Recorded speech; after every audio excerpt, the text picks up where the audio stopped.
I see too many people debating what matters more, speed or strength.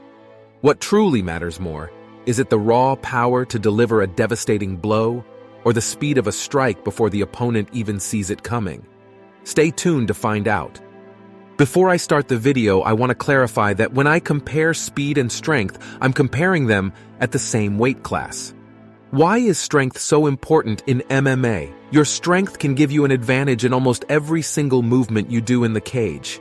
It can be when you're grappling, it could be when you're throwing a punch, heck, it can even be when you're receiving a punch. Strength varies a lot in different weight classes. Heavier fighters usually have better absolute strength. Absolute strength is the maximum amount of weight a person can lift, or the maximum power he can generate. In the heavyweight division, you see this a lot more than other divisions. The reason why is because it's the division with the most diverse bodies. You have ripped fighters, fat fighters, very tall fighters. A fighter like Francis Ngannou, who is one of the strongest heavyweights, has some insane absolute strength. There's also explosive strength, which is the ability to rapidly increase force. This type of strength is good for almost every aspect of the sport, but mainly helps a lot with striking and shooting for takedowns. And lastly, the type of strength that we will mainly be talking about in this video is relative strength. Relative strength is how much strength someone possesses relative to their body weight. Wrestlers usually have great relative strength. In sports with weight classes like fighting, your relative strength is really important. No matter what, grappling exchanges always happen in MMA. It can be in the clinch, on the ground, and in wrestling transitions. Your strength in these exchanges can be insanely useful.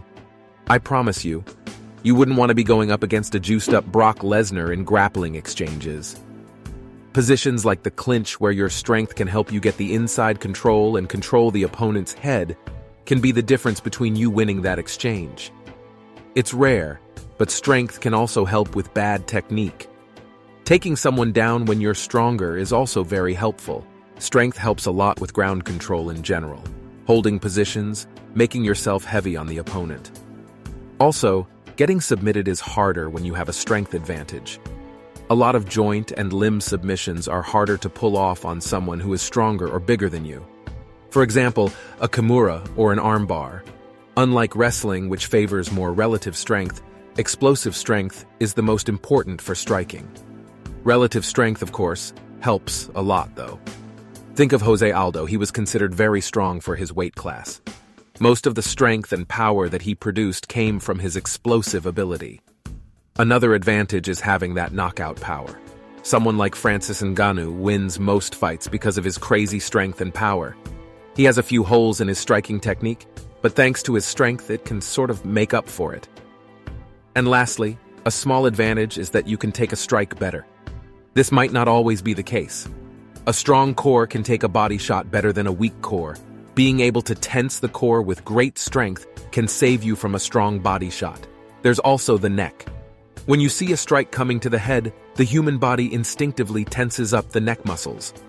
This helps with taking a blow to the head, because when receiving a blow to the head, it wobbles your brain in the skull, which can eventually lead to a KO.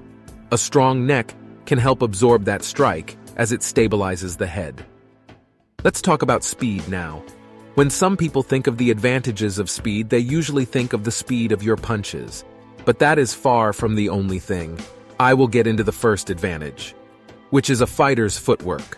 Footwork is one of the fundamentals of fighting.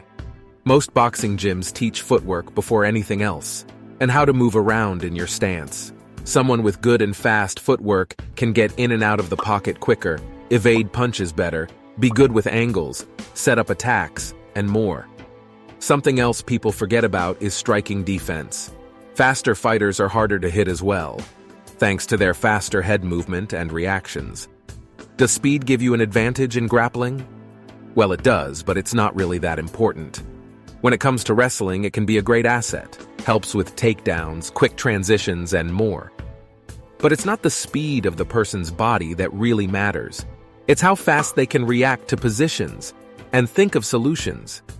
When you're trying to escape, you don't want to give your opponent more time to work a submission or a better position. This is why how fast you can think of solutions is the most important thing in grappling. but I think this mostly applies to BJJ or ground exchanges. Faster in BJJ doesn't always mean better, rather than rushing a movement and losing the position. It's better to make sure you're doing the right movements and really controlling your opponent. For example, your opponent is in a turtle and you want to take his back. Rather than rushing it and trying to set your hooks quickly, you want to think quickly and then apply the technique correctly. Last but not least, the biggest advantage speed gives a fighter is offensively. A fast strike means an unpredictable strike. Fighters can predict a strike easily because the strike is telegraphed. But when someone throws a really fast punch, it makes the telegraph in the strike shorter and gives the opponent less time to react. In other words, being faster makes your strikes harder to react to. Fast hands also allow you to land more combos and be quicker with a counter strike. Fast kicks are also a deadly weapon. There's nothing more annoying than a fast teep. A good striker will throw a punch or two and hide a quick head kick behind it. Anderson Silva was one of, if not the fastest middleweights, and he had amazing head kicks. After seeing the advantages of both speed and strength, it's clear that they hold advantages in different aspects of fighting. When it comes down to grappling, strength has the advantage. I already explained why.